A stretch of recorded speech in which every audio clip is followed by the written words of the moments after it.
사이다 무비튼. 전 남편의 불륜 사실을 알게 되었다. 상간녀는 시어머니의 친구 딸로 유부녀였다.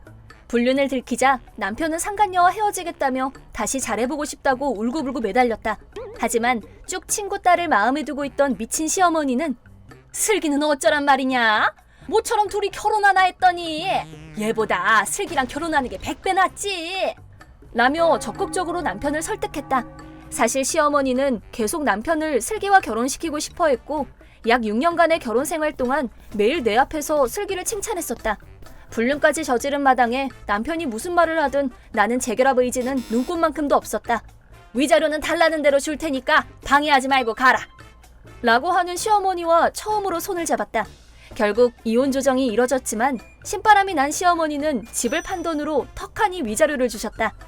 우리 아들과 슬기를 위한 일인걸? 이 정도쯤이야 라며 일시불로 5천만 원. 시어머니는 의기양양한 얼굴로 세상 살다 보니 돈으로 살 수 있는 찐 행복도 있긴 있구나 라고 했다. 그 후 나는 상간녀 슬기에게도 위자료를 청구했다. 그러자 시어머니는 극대노. 내가 준 5천만 원이 부족하다는 거냐? 이런 돈에 환장한 괴물 같으니라고 라고 말했다. 불륜을 저지른 양쪽에 위자료 청구를 할 수 있다는 사실을 몰랐나 보다. 남편 쪽에서 위자료로 얼마를 받았든지 간에 상간녀 쪽 위자료도 싹 다 받아내야 하는 건 당연한 일. 생판 남인 당신이 제 권리를 침해할 자격은 없어요 라며 일축했고 나를 자꾸 방해하면 재판을 하겠다고 딱 잘라 말했다. 그리고 슬기의 남편도 내 전 남편에게 위자료를 청구했다. 그래야지. 슬기의 남편도 불륜을 당했으니 말이야. 근데 시어머니는 당황했다고 한다. 슬기의 남편에게도 위자료를 청구할 권리가 있다는 걸 몰랐기 때문이었다. 너무 세상을 모르는 거 아니야?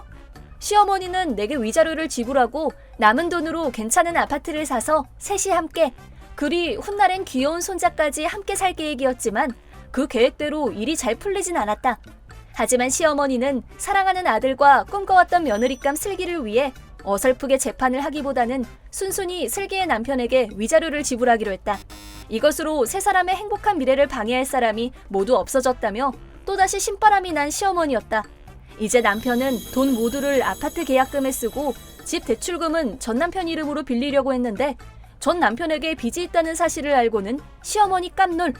하지만 사랑하는 아들을 위해 그 빚을 모두 갚아주고 이제 드디어 꿈을 이루려던 그때 슬기는 남편과 다시 재결합을 하게 되었고 꿈꿔왔던 미래는 모두 물거품이 되고 말았다.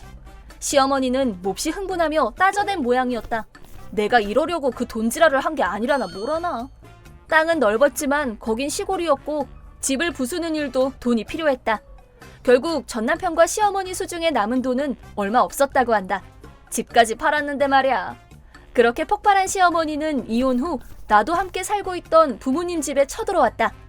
애도 못 낳는 주제에 5천만 원이나 뜯어가? 내가 속았지. 돈 내놔! 라고 했다. 그래서 나는 속으로 쭉 쌓아왔던 울분을 모두 터뜨려 주었다. 이봐요. 귀여운 손주를 보고 싶었던 모양인데 사실 불임의 원인은 당신 아들이에요. 뭐? 시어머니는 멘붕. 내 말을 못 알아듣는 눈치여서 좀 더 알아듣기 쉽게 말해주었다. 결혼하고 몇 년이 지났는데도 아이가 안 생겨서 같이 병원에 가본 적이 있어요. 그때 남편에게 문제가 있다는 것도 알게 됐고요. 진단서도 있는데 보여드릴까요? 거짓말이야. 그럴 리 없어. 안타깝지만 사실이에요. 그니까 아무리 당신이 귀여운 손주를 보고 싶다고 해도 그럴 수가 없다 이거예요. 이제 좀 이해가 가세요? 라고 말하며 씩 웃어주었다. 처음엔 미쳐 날뛰던 시어머니도 내 당당한 태도를 보고 넋을 잃고 말았다.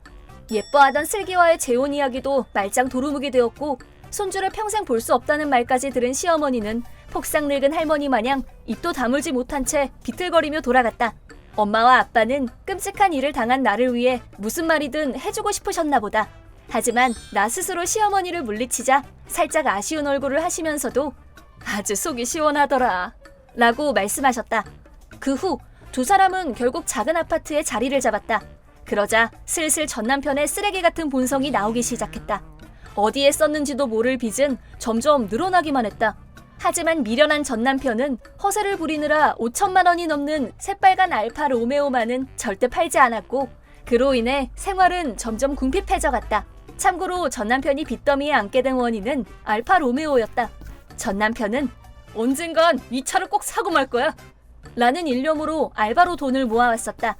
회사원이 되고도 독립하지 않았고 돈을 아끼며 알뜰살뜰 저금을 한 결과 계약금이 모였다. 그렇게 대출을 껴서 대망의 알파 로메오를 산 것이었다. 여기까진 평범하지. 누구나가 그렇게 차를 사니까. 하지만 본성이 쓰레기였던 전 남편은 나중에 갚겠다고만 하면 원하는 걸 다 가질 수 있구나 라고 감동하였고 카드로 마구 쇼핑을 하기 시작했다. 돈이 없어도 갖고 싶은 걸 모두 가질 수 있다는 쾌감을 알게 되었다. 나중에 보너스를 받으면 그때 갚아도 되고 할부로 긁으면 부담 없이 다 갚을 수 있어. 대박인데? 이렇게 생각한 것 같았다. 이혼하기 전까지는 맞벌이를 하고 있었기 때문에 어찌어찌 생활은 가능했다. 하지만 나의 벌이가 없어지자 생활은 힘들어졌다. 시어머니의 습격 사건 이후로 한 달도 지나지 않아 나 좀 살려줘 부탁해 라며 시어머니는 울면서 내게 무릎 꿇었다. 아들의 결정까지 모두 이해해주던 널 생각하면 내 마음이 너무 아프다. 바보 같은 아들이 예쁜 여자의 한눈을 파는 바람에 네가 상처를 받고 말았구나. 아들이 꾹 참고 넘어갔더라면 지금쯤 현명하고 훌륭한 네가 우리 아들 아내로 있었을 텐데 라며 완전 비굴한 태도로 내게 용서를 빌었다. 게다가 슬기 엄마가 내 친구라서 슬기도 행복해지길 바란 건데 그건 내 착각이었어. 정말 많이 후회하고 있어. 비록 가난하지만 이제부터라도 다 같이 힘을 합쳐 살아보자 와 같은 헛소리까지 늘어놓았다. 그리고 제일 웃겼던 건 그렇게 물고 빨던 슬기의 험담까지 하고 간 것이었다. 우리 서로 이런 비참한 일을 당했으니 얼마나 마음이 아프니. 재혼해달라고는 말하지 않을게. 하지만 우리랑 얼굴이라도 보고 살면 안 되겠니? 라는데 대체 이건 울어야 할지 웃어야 할지 더 이상 이 헛소리들을 잠자코 들어줄 순 없었다. 전 싫은데요? 아가 정말 후회하고 있단다. 그래서 어쩌라고요. 그냥 혼자서 후회하세요. 아 참고로 전 후회한 적 없어요.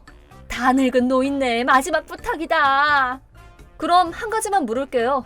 당신이 나한테 무슨 짓을 했는지 무슨 말을 했는지 기억하세요? 내가 정말 몹쓸 짓을 했어. 애초에 당신이 돌아와 달라고 하는 이유는 돈이 필요해서잖아요. 총 위자료도 받았으니까요.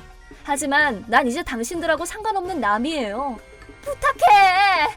저기요, 바람피고 돈 쓰기 좋아하는 빚쟁이에다가 마음속까지 다 썩어 빠진 시어머니까지 있는 집에 네 알겠습니다 하고 돌아갈 등신이 어딨어요? 그때 가만히 듣고 있던 우리 엄마가 그만하라며 나를 말렸다. 이제 그만 돌아가 주세요. 안 그럼 경찰 부를 거예요. 그리고 법적 조치까지 취하겠습니다. 2번 다시 내 근처에 얼씬도 하지 마세요. 이렇게까지 이야기하자 시어머니는 잔뜩 겁을 먹고 서둘러 집을 나갔다.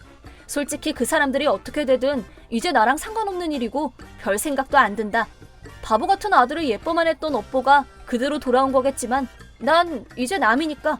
전 남편과 상간녀 슬기에게 위자료도 받을 만큼 받았고 내 인생을 다시 시작하기에 돈은 충분했다. 게다가 일도 하고 있어서 돈으로 걱정할 일도 없었다. 내가 전업주부가 아닌 직장인이라서 참 다행이라는 생각을 처음으로 해봤다. 이번 영상은 어떠셨나요? 재밌게 보셨다면 구독, 좋아요에 댓글까지 달아주시면 감사하겠습니다. 그럼 다음 영상에서 만나요.